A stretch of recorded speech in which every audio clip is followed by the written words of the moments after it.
नमस्कार, मैं अभिनेंद्र और आपने देखना शुरू कर दिया है द प्रिंट लाइन्स। भोपाल में जब से प्रधानमंत्री नरेंद्र मोदी ने समान नागरिक संहिता पर जोरदार अपना पक्ष रखा, उसके बाद से मानो विपक्षी और राजनीतिक दलों में भूचाल सा आ गया है। विपक्षी पार्टी अब इस मुद्दे को लेकर केंद्र सरकार पर जोरदार निशाना साध रही है। अब इसी कड़ी में राज्यसभा सांसद और पूर्व कानून मंत्री कपिल सिब्बल का नाम भी जुड़ गया है। कपिल सिब्बल ने भी यूसीसी का विरोध किया है।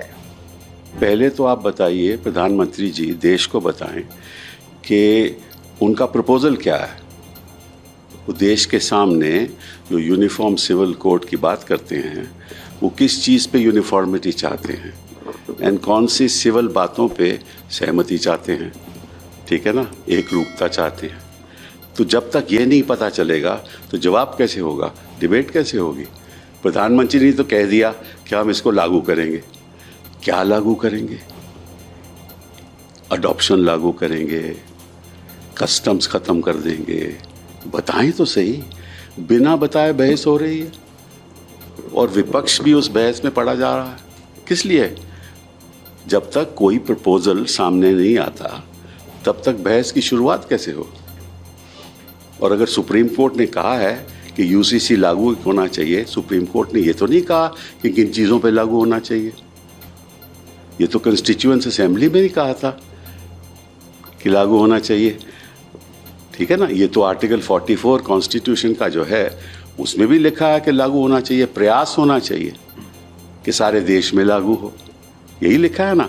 बट क्या लागू हो, कौन सी चीज़ हो लागू हो, एक रूपता किस चीज़ पे हो, ये तो ना प्रधानमंत्री जी बताते हैं, शायद उनको बताया नहीं हुआ होगा कि किस चीज़ की बात हो रही है। तो उन्होंने अपने भाषण दे दिया और सारा देश उस पर बहस कर रहा है। हमें ये नहीं मालूम कि प्रपोजल क्या है। जहाँ तक उत्तराखंड की बात है, वो तो लागू हो ही नहीं सकता, क्योंकि जो आर्टिकल 44 वो कहता है कि प्रयास होना चाहिए कि सारे